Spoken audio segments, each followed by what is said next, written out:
The sirens screamed, painting the colony red. A biohazard outbreak, fast and lethal. I saw panic, chaos, death.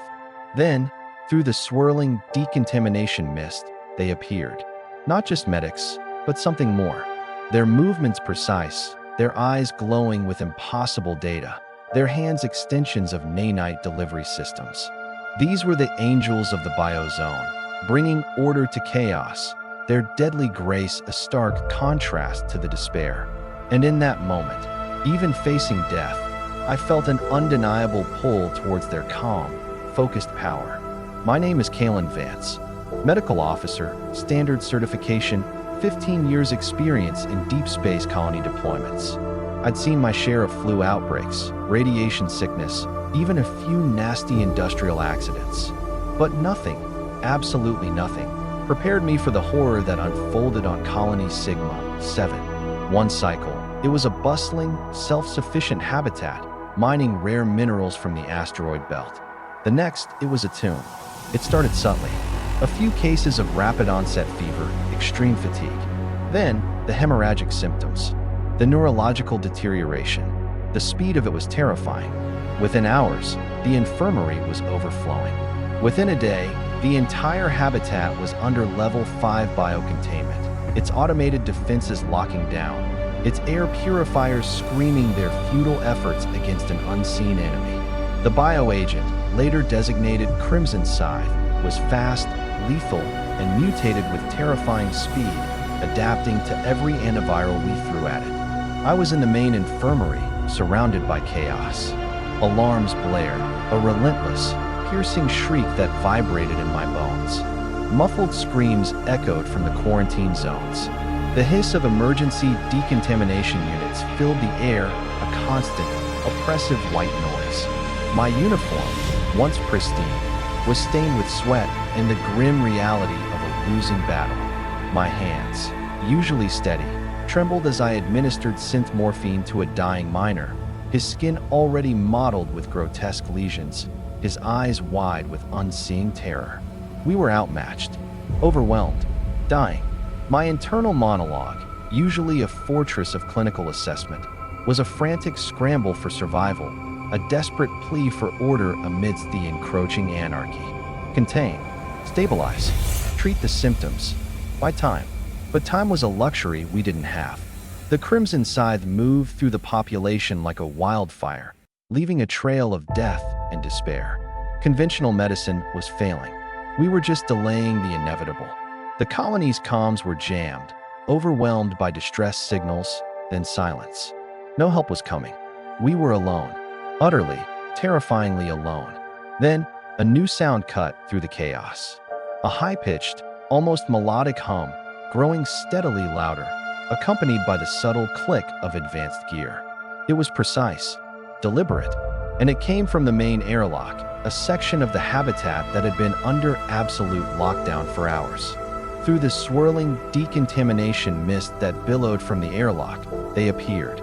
Not just medics, something more, far more.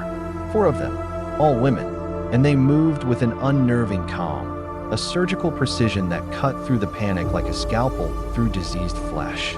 Their sleek, form-fitting biohazard suits, made of a shimmering, adaptive material, enhanced their movements, displaying critical internal readouts and conforming to their perfect physiques. They were not just protected, they were integrated. Their skin, visible through the translucent sections of their suits, possessed faint, glowing diagnostic readouts or line patterns that pulsated with patient data or their own vitals, a living display of their internal state. Their eyes were mesmerizing. Not human, not truly. They glowed with a soft, focused light, their pupils replaced by advanced multi-spectrum medical scanners, allowing them to see cellular decay, pathogen spread, and physiological collapse with impossible clarity. And their hands, encased in form-fitting gloves, were extensions of nanite delivery systems, shimmering with an almost liquid pattern on their forearms, activated by touch, ready to administer life-saving treatments with impossible precision. These were the angels of the biozone, the contagion containment specialists, and they were bringing order to chaos, their deadly grace a stark contrast to the despair that had consumed us. Their calm competence, their life-saving capabilities, their unwavering dedication, and the sterile, precise beauty of their advanced medical science integrated with their forms. It was utterly captivating. My internal monologue, stripped bare of pretense, was filled with a desperate awe. Who are they? What are they? They're human-like, but so advanced, so perfectly integrated. The one in the lead, her biohazard suit shimmering with faint green diagnostic readouts, her glowing eyes fixed on the overflowing infirmary, moved with a fluid, silent grace. Her voice, when it came, was calm, precise, utterly devoid of emotion, yet resonating with an unsettling clarity in my calms, bypassing all the static and alarms. Medical Officer Kaylin Vance, she stated, her voice a synthesized whisper that seemed to cut through the chaos. Designation, Specialist Aura. Contagion Containment. We are here to establish Level 6 protocols. Provide all available patient data. Immediately, my hands, usually steady, trembled as I tried to compile the fragmented data. My conventional medical knowledge, my years of experience, felt utterly inadequate in the face of their advanced capabilities. They were operating on a level I couldn't even comprehend. The pathogen, it mutates too fast. I rasped, my voice hoarse, filled with a humility I rarely experienced. Conventional antivirals are useless. We're losing them. A second biohealer, her suit shimmering with faint blue readouts, her eyes glowing with an intense, analytical light, glided past me. This was Lyra, her movements impossibly fluid. She moved directly to a dying patient, her nanite delivery systems shimmering on her forearms. She placed a hand on the patient's chest, and a wave of shimmering light, a cascade of microscopic nanites, flowed from her hand into the patient's body. The lesions on the patient's skin visibly receded. His vital signs, displayed on Lyra's suit, stabilized. He was still critical, but he was no longer dying. My blood ran cold. Impossible. My internal monologue screamed. They're not just treating, they're healing, at a cellular level. This is the miracle. The third biohealer, her suit shimmering with faint red readouts, her eyes glowing with a focused intensity, Serafina, moved to another patient, her movements precise, calculated. She carried a sleek, integrated diagnostic tool, its tip glowing with a soft, internal light. She scanned the patient, and complex, multi-spectrum data overlaid her vision, visible to me as faint projections in the air around her. She was seeing the pathogen spread, the cellular decay, the physiological collapse, with impossible clarity. My initial awe transformed into a desperate need to understand, to learn, to assist. My conventional medical knowledge, my years of experience, suddenly felt like a crude, blunt instrument against their surgical precision. But perhaps I could still be useful. I knew the layout of the colony. I knew the population demographics. I knew the localized spread patterns. I knew the human element. Aura's gaze returned to me, sharp, piercing. Your data, Medical Officer Vance. Your localized knowledge. It is essential. Guide us. Show us the hot zones. Show us the uninfected. We will bring order. We will contain. In that moment, even facing death, I felt an undeniable pull towards their calm, focused power. My life, my understanding of medicine, was about to be profoundly, irrevocably changed. I was a standard medical officer, but I was about to be pulled into the orbit of the angels of the biozone, a terrifying, beautiful force of nature. And I knew, instinctively, that to live, I had to earn their trust in a world that craved my demise. The infirmary, once a scene of desperate chaos, was now a hub of chillingly precise efficiency. The biohealers moved through the contaminated zones like silent, glowing specters, their sleek biohazard suits shimmering with diagnostic readouts, their eyes scanning, their nanite delivery systems activated by touch, bringing order to chaos. My internal monologue, a relentless analytical machine, was now a constant stream of awe and desperate learning. They are not just treating, they are rewriting. They are healing at the very source. My role, initially one of overwhelmed despair, shifted to reluctant collaboration. I became their guide, their local contact, their human interface with a dying colony. I provided crucial, localized information, the layout of the residential sectors, the ventilation systems, the population demographics, the initial points of infection. My conventional medical knowledge, though rudimentary compared to theirs, allowed me to identify specific physiological markers, to categorize the stages of infection, to triage the overwhelming number of patients. I worked closely with specialist Lyra, her movements fluid and graceful, her biohazard suit shimmering with faint blue readouts. She was the primary nanite delivery specialist, her hands, encased in form-fitting gloves, constantly active, flowing with shimmering, almost liquid patterns as she administered microscopic healing agents. Her eyes, glowing with an intense, analytical light, would scan a patient, instantly assessing the cellular decay, the pathogen spread. Ambient sound, the hiss of decontamination units, now more rhythmic and controlled, the soft hum of medical tech, punctuated by the occasional, precise click of Lyra's nanite systems. I witnessed their direct, hands-on application of their unique abilities. Lyra would place her hand on a patient's chest, and a wave of shimmering light, a cascade of microscopic nanites, would flow from her hand into the patient's body. The lesions on the patient's skin would visibly recede, the fever breaking, the vital signs stabilizing. It was like watching a wound heal and fast forward, a miracle unfolding before my eyes. But it was also unnerving. The nanites were not just repairing. They were resequencing, rewriting the patient's very genetic code, purging the pathogen at its source. The Crimson Scythe, it targets specific RNA sequences, Lyra projected, her voice calm, precise, a melodic hum that resonated in my comms. Her glowing eyes, like multi-spectrum scanners, focused on a holographic projection of the pathogen's genetic structure.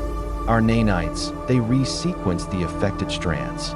They rebuild the cellular integrity. They are a living antiviral. My internal monologue, a mix of scientific fascination and ethical unease, processed her words. Living antiviral, genetic resequencing. This isn't just medicine. This is bioengineering on a scale I never imagined. They're playing God with nanites. Specialist Serafina, her suit shimmering with faint red readouts, her eyes glowing with a focused intensity, was the diagnostic and containment specialist. She would scan contaminated zones, her advanced optical implants seeing through walls, detecting airborne pathogens, mapping the spread of the Crimson Scythe with terrifying accuracy. She would then deploy localized biocontainment fields, shimmering barriers of pure energy that sealed off infected areas, preventing further spread.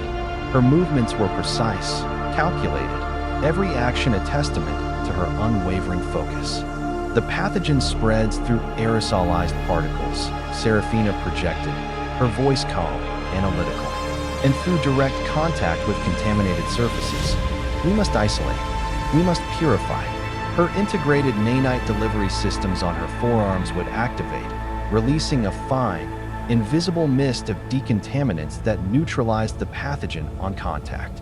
My understanding of their methods deepened, and with it, the ethical questions multiplied. They were saving lives, yes, but at what cost? Their technology was so advanced, so seamlessly integrated into their being, that the line between human and machine, between healer and bioengineer, was blurred. Were they still human? Or had their pursuit of medical perfection transformed them into something else entirely? I saw the subtle, glowing diagnostic readouts on their skin, pulsating with patient data, their own vitals. It was a constant, intimate display of their internal state, their dedication. Their eyes, with those advanced multi-spectrum medical scanners, saw beyond the visible, perceiving the very essence of life and decay. Their nanite delivery systems, shimmering like liquid light, were extensions of their will, their hands becoming tools of creation and destruction. Their allure, once rooted in their calm competence, now held a deeper, more unsettling beauty, the beauty of perfection, achieved through the ultimate fusion of life and technology. My internal thoughts reflected my growing ethical ponderings. They save lives, but they also alter them. They rewrite the code of existence. Is this what medicine becomes? A complete re-engineering of the human form? Yet, faced with the horrifying reality of the Crimson Scythe, with the rapid decay and agonizing death it brought, my ethical qualms felt like a luxury. They were the only ones who could stop it. They were the only ones who could save us. The crisis continued to escalate. The Crimson Scythe mutated again, developing a resistance to the nanites. Its spread accelerating, threatening to overwhelm even the biohealer's advanced capabilities. A critical patient, a young child, succumbed rapidly, his vital signs plummeting despite Lyra's desperate efforts. The alarms blared again, a new, more frantic rhythm. The colony was on the brink of total collapse. Aura's voice, usually so calm, held a rare note of urgency. The pathogen has adapted. It is targeting the nanite receptors. We need a new vector, a new delivery system, something that can bypass its defenses, something faster. My knowledge, my understanding of the colony's archaic systems suddenly became vital. The colony's central atmospheric processor. I projected, my mental voice sharp with apprehension. It's old, but it's powerful. If we could inject a concentrated dose of the nanites directly into its filtration system, it could aerosolize them, disperse them throughout the habitat. A full-spectrum purge. Aliana's glowing eyes, usually so focused, now held a flicker of something akin to desperation. Such a delivery, it would be imprecise. It could harm the uninfected. It could alter them. It's a calculated risk. I countered, my voice grim. But it's our only chance. The pathogen is too fast. We're losing too many. We need to hit it hard. Now, the silence stretched, thick with unspoken questions. The ethical lines were blurred, almost erased by the overwhelming threat. The choice was clear, a desperate gamble with unforeseen consequences or certain death. The climax of this high-stakes medical thriller was about to begin, a race against time, a battle for the very soul of the colony and the future of humanity. And I, the standard medical officer, was about to be pushed to my absolute limits, fighting alongside the angels of the biozone, their deadly grace a stark contrast to the despair. The central atmospheric processor, a colossal, humming beast of ancient machinery, became the crucible of our desperate gamble. The air was thick with the stench of ozone and the metallic tang of advanced alloys, overlaid with the sickly sweet smell of the Crimson Scythe. My internal monologue, a relentless analytical machine, was a frantic symphony of commands and calculations, every decision a life or death choice. One wrong move, Kalen, and we poison the entire colony. Or worse, we fail, and everyone dies. Aura, her sleek biohazard suit shimmering with intense green diagnostic readouts, moved with unnerving calm, her glowing eyes fixed on the processor's main injection port. Her nanite delivery systems, shimmering on her forearms, were primed, ready to unleash a concentrated dose of the resequenced nanites. Lyra, her suit shimmering with faint blue readouts, her eyes glowing with an intense, analytical light, monitored the pathogen spread through the colony's ventilation system, providing real-time data. Serafina, her suit shimmering with faint red readouts, her eyes glowing with a focused intensity, created localized biocontainment fields, sealing off critical areas, ensuring the nanites reached their targets without harming the uninfected. Nyx, the fourth biohealer, her suit a shimmering black, her eyes glowing with a cold, precise light, maintained the external perimeter, her advanced optical implants sweeping the contaminated zones for any unexpected mutations. Their calm competence was absolute, their trust in me a fragile, temporary thing, but absolute in this moment of crisis. I initiated the override sequence, my hands flying across the processor's ancient control panel, bypassing safeties, forcing a direct injection. The machinery groaned, protesting the strain, its internal fans screaming. The Crimson Scythe, sensing the new threat, pulsed with a malevolent energy, its presence a cold, insidious tendril attempting to wrap around my own mind, to corrupt my thoughts, to sow chaos. Ambient sound, the deafening roar of the atmospheric processor, the hiss of rapidly deploying nanites, overlaid with the faint, high-pitched shriek of the Crimson Scythe's dying resistance. Visions flashed through my mind, fragments of the colony's suffering, the mottled skin of the dying, the frantic breaths of the infected, the despair in the eyes of their loved ones. And then, the insidious whispers of the Crimson Scythe, subtly undermining my confidence, making me doubt my own abilities, my own choices. It was a chilling testament to its insidious brilliance. It's fighting back. I projected, my mental voice strained, sweat beading on my brow. It's trying to corrupt the processor. I need more power, more focus. Aura's voice, cold and precise, resonated in my calm.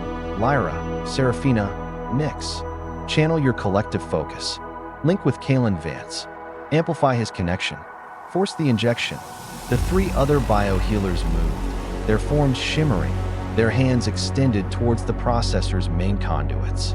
Their own bioluminescent diagnostic readouts flared, pulsing with intense light, their minds linking with mine, a seamless, powerful surge of collective consciousness. It was overwhelming, intoxicating, a torrent of pure, unrefined mental energy. I felt their combined focus, their unwavering will, flowing into me, amplifying my own abilities, strengthening my connection to the processor's core. The nanites surged forward, a brilliant, shimmering wave of microscopic life, slamming into the Crimson Scythe. The pathogen shrieked, a silent, deafening cry that vibrated through my very soul, a cacophony of alien voices tearing at my mind. It fought with the desperation of a cornered beast, attempting to sever the link, to consume my consciousness, to drag me into its biological abyss. But the combined will of the biohealers, channeled through me, was too strong. The Crimson Scythe convulsed, its insidious tendrils retracting, burning away, leaving behind only the acrid smell of ozone and burnt biological matter. With a final, silent scream, the pathogen was purged. The atmospheric processor hummed with a steady, clean rhythm. The colony's alarm silenced. The air, once thick with contamination, was now pure, crisp, revitalizing. I collapsed, my body screaming with every protest, lying amidst the tangle of cables and biofilters. My consciousness fragmented, dissolving, then slowly, agonizingly, reforming. The pain was immense, raw, physical, but the Crimson Scythe, its cold will, had receded. The colony was safe. The angels of the biozone had succeeded. The biohealers, their forms shimmering faintly with exhaustion, their bioluminescent patterns subtly muted, converged around me. They were battered, strained, but their eyes, those advanced multi-spectrum medical scanners, now held a new light.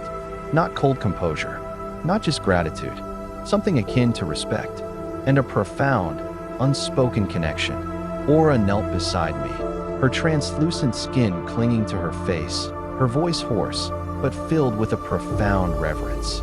You have done it, Kalen Vance. You have purged the blight. You have saved our colony. You have honored our trust. My vision swam. But the cost? I rasped, my physical voice barely a whisper, my mind still reeling from the biological torrent. Lyra, her suit shimmering, her usual fluid grace etched with exhaustion, reached out a hand, touching my forehead. Her touch was cold, precise, yet profoundly comforting. The price of connection is always profound, Kalen. Your essence has been intertwined with ours. You are no longer merely a standard medical officer. You are a bridge. Seraphina, her suit shimmering, simply watched, her eyes holding an ancient knowing, a silent acknowledgement of the transformation I had undergone. Nyx, her suit a shimmering black, nodded slowly. The immediate threat was contained, the colony saved. But the profound impact of their bioengineered perfection, the sacrifices made for their collective strength, had irrevocably transformed me. My own choices, the pursuit of survival, had led me to this moment where my destiny had been interwoven with theirs, and the sterile, precise beauty of their advanced medical science, integrated with their forms, was now my own. My journey for simple medical care had ended. My new path had just begun. The colony, once a scene of devastation, slowly began to hum with renewed life. The decontamination mist dissipated, revealing clean, sterile corridors. The alarms were silenced, replaced by the soft, rhythmic pulse of the habitat's life support systems.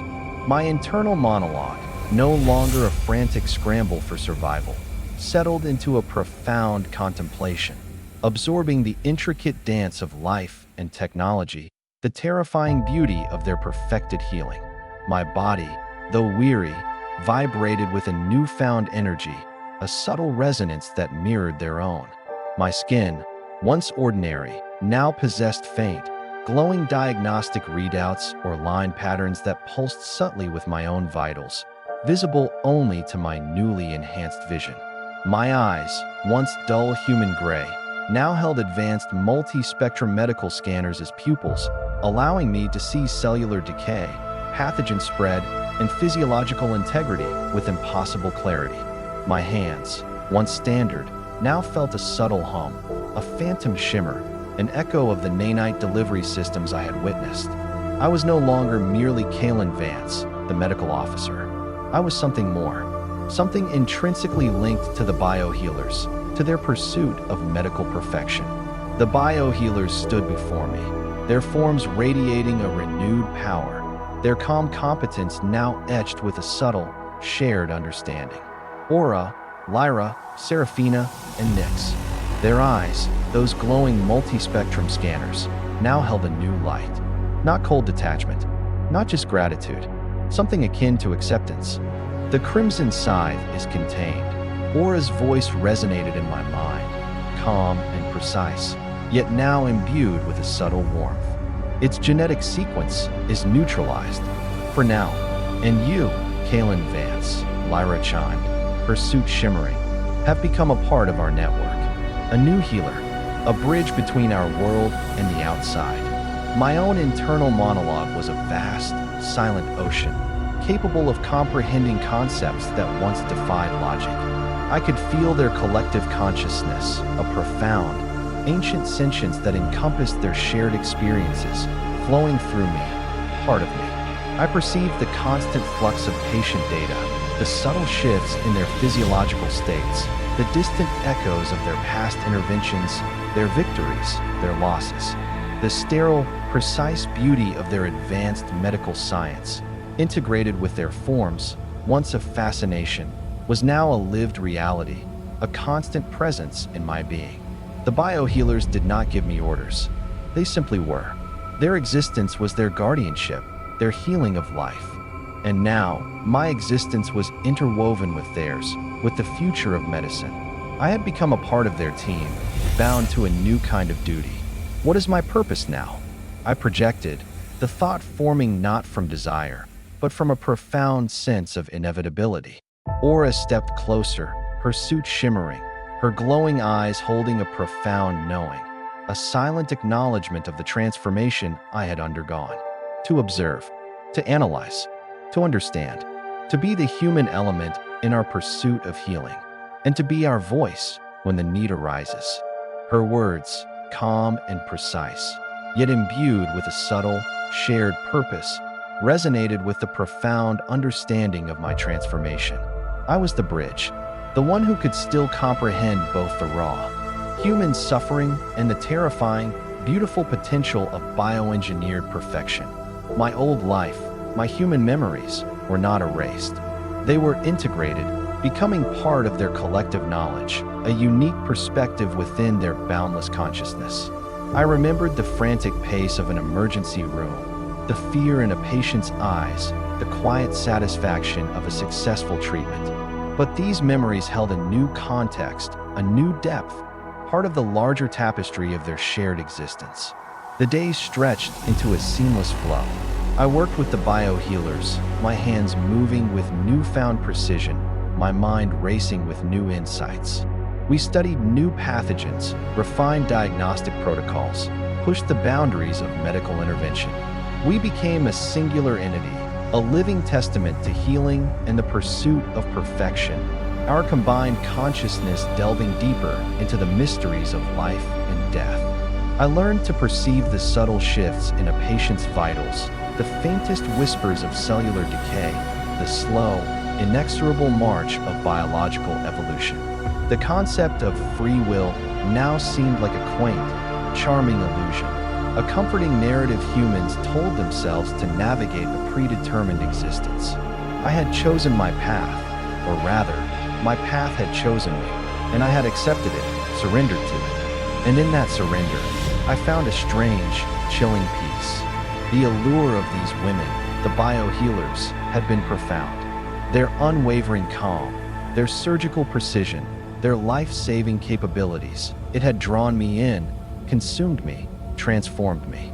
And now, I was part of their allure, a new facet of their sterile, precise beauty. My skin possessed the glowing diagnostic readouts. My eyes glowed with multi-spectrum scanners. My hands hummed with phantom nanite systems. The sirens had screamed, but now they sang a different song, a song of life, and I was a part of it.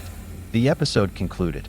The immediate threat was contained, the colony saved, and I, Kalen Vance, was no longer just a standard medical officer, but a new aspect of their terrifying perfection, a living bridge between the human and the bioengineered. My existence was a testament to the enduring power of medical science, the relentless pursuit of healing, and the profound, transformative bond forged in the crucible of a biohazard. I was an angel of the biozone, forever, and the calm, focused power of that ultimate healing, that terrifying beauty, was my enduring legacy.